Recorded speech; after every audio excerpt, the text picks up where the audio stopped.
gentleman from Kentucky is recognized for whatever questions he cares to pose to the panel. Thank the chairman.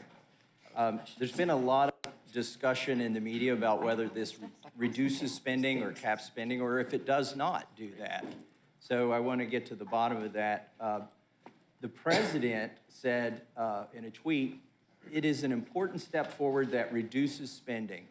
Ranking Member Boyle, do you agree that this reduces spending? I believe that in terms of defense spending, it includes a 3% increase. With respect to non-defense discretionary, it is a small decrease over this past fiscal year 2023.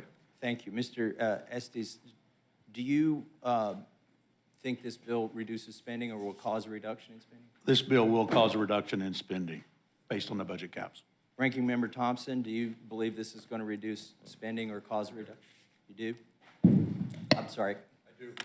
And what about you, Chairman Smith? Is this going to reduce spending? Yes, it will reduce spending without increasing taxes. I know the prior representative was talking about the president's budget that will reduce the deficit by $3 trillion, but in that same budget, the president increases taxes by $5 trillion. Thank you. Another question I'll start with Ranking Member Boyle. Can you describe how this, on page 12, it's called section 102, how the 1% cut would take effect on January 1st, 2024? Sorry, I don't. Okay. Are you referencing the legislation? Yeah, referencing the legislation, there's a section 102, which purports to cut the CR, if there is a CR, by 1% on January 1st, 2024. Can you tell us about that? The reason I'm asking is I'm surprised to see the White House agreed to it.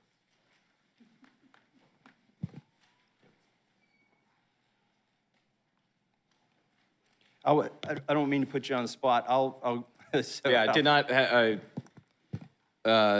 Did not have the bill in front of us, but I thank my friend Ron Estes, who is better, obviously, on the internet than I am. So can you refer to you're talking about section 12, which? Page 12, section 102, special adjustments for fiscal years 2024 and 2025. I believe this bill calls for an automatic 1% spending cut across the board on January 1st, 2024, if we haven't passed 12 appropriations bills by then. Right, that was, you hadn't mentioned that last part. That's the provision, I'm just going to go off my general knowledge of it. That is the provision that if the 12 appropriations bills are not passed by midnight September 30th, then an automatic 1% reduction, both to defense and non-defense, would kick in. And I think the idea behind that is if we haven't done 12 bills to get people to the table, does anybody want to comment on that? Mr. Estes. Part of the process that we operate under when we operate under regular order, and it was the stick, if you will, and as the ranking member pointed out, it, unlike some of the other provisions, it applies to both sides, both non-defense and defense, idea being that it would push everybody to do their job.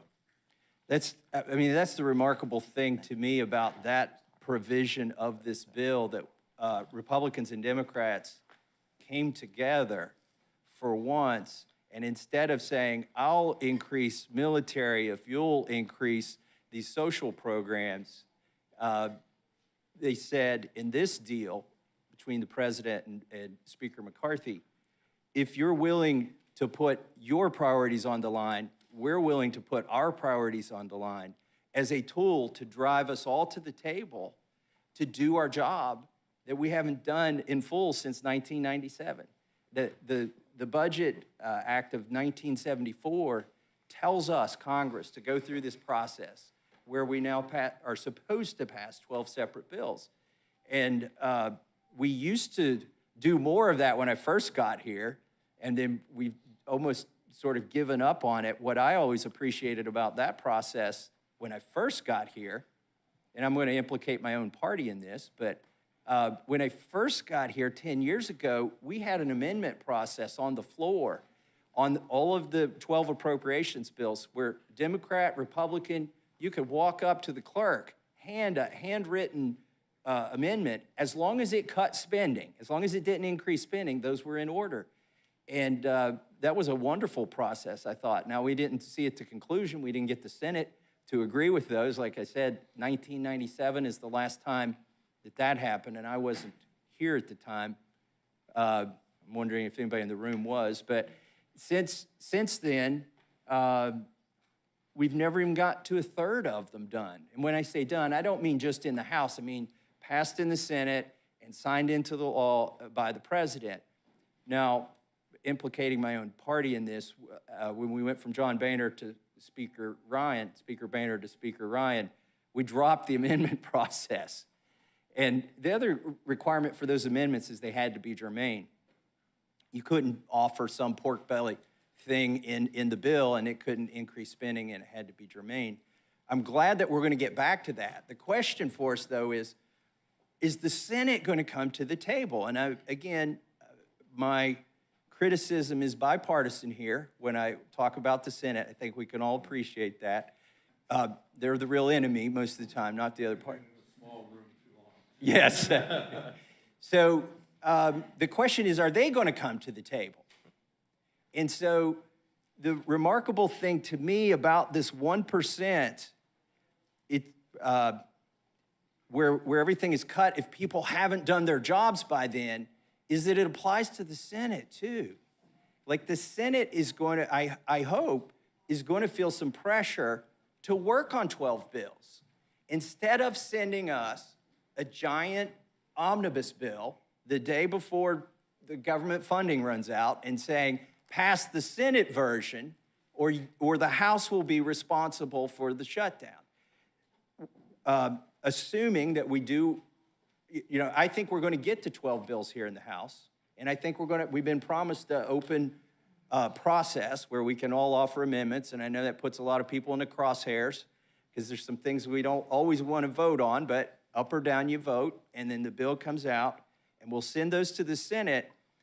I don't have as much faith in the Senate.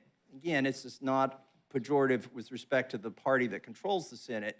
They just have a far worse record than the House of getting to these 12 appropriations. We've given it the team try since I've been here. Now we've never got it done because the Senate doesn't even give it the team try. They're going to have to try, or else if we end up on January 1st, 2024, with a CR that we will have to do presumably because the Senate may not have their homework done. I hope after I give the speech, I do hope we get our homework done after implicating them. But, on January 1st, 2024, that's a 1% cut. And we can't sit here on that day and point fingers at the other party because we are going into this together. Assuming this passes on the floor, both parties have agreed. The pain will be to both sides. We're not taking hostages. You might consider this an abuse of the hostage by cutting it 1% or just, but I think that's important. I think it's remarkable that it made it into this bill when we're talking about the Save, Limit, Grow. What was Limit, Grow, Save? I don't remember the name of the other bill. By the way, if you know me, I've never voted on a bill based on its name, so I don't remember the names.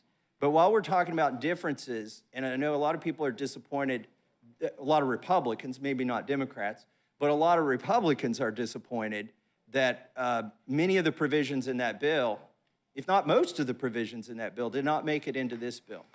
But there is one way in which I think this bill got better, and it is this 1% cut that we are all agreeing to if we vote for this bill, Republican and Democrat, come January 1st. If we haven't done our homework, and if the Senate hasn't done their homework, and if the president hasn't signed those bills, so everybody is going to be in this responsible for the outcome. And that is where the spending happens. Okay, we can try in the debt limit to say we're going to control spending, I mean, we're borrowing the money. This is like, I explained this on social media. This week, we're taking out a second mortgage to pay off the credit cards. But it's not until October that we buy the bass boat, the tanning booth, and the flat screen TV. Like, the spending of that money is going to happen to the degree it does happen on October 1st. And that really is where, if we want to control the overall amount of spending, and if there are policies or things that we don't see happening that need to happen, or if there are things that are happening that shouldn't be happening in the administrative branch, then that's our opportunity. I don't like this process that led to this bill. I'm not going to lie. Sending one person to go into a room with another person and no cameras there, and then they come out and say up or down, take it or leave it, that is not a good process. But that's not the process we're going to follow when we get to the appropriations. And the one redeeming, there are things to dislike and things to like about this bill, but the redeeming portion for me is Section 102, where we all come to the table. We're forced, Senate, House, Republican, Democrat, President, everybody, forced to come to the table and do our job, pass all 12 appropriations bills if we haven't at that point, and there'll be a 1% cut. Now, I'm reluctant to disclose how I might vote on this rule at this moment, because then all the cameras leave. Dramatic pause. But let me, I talked to Chairman Cole before I came on this committee, and we talked about the need for this committee and why this committee exists. It's the oldest committee in the House of Representatives. It can be the most partisan committee. It has been called the Speaker's Committee. I would say it's not really appropriate to call it the Speaker's Committee, at least this Congress, given that 3 of us were chosen to voice our own opinion. And it's not to say that everybody doesn't have good opinions on here, but yeah. I don't want to lose everybody on this committee. But it is an important committee, and with it comes a lot of responsibility. You could stop anything in this committee from coming to the floor. You can control every amendment that comes to the floor with this committee. You can undo the good work of the other committees because their bills come through this committee, or you can improve, depending on your perspective.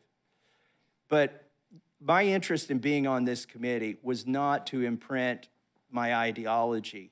I think that is an inappropriate use of the Rules Committee. Yes, at times we will steer it toward the majority, the outcomes, and both parties do that, but it's not our job to imprint an ideology. And so I think our job is to decide, is this a process we've all agreed on? Is there any kind of hoodooing going on? That for me, I always complained about the Rules Committee for 10 years. I think that's why they put me on it, so I would quit complaining, but it hasn't really helped. So today, I want to see the rule. It's not printed yet. It's not been read, but I anticipate voting for this rule. And when people want to express their ideology, the floor of the House on the actual final passage of the bill is the place to do that. What do the 13 of us owe the rest of Congress? We owe them an honest shake and a playing field that doesn't change. And so with that, the cameras are dismissed and I yield back. Well, I think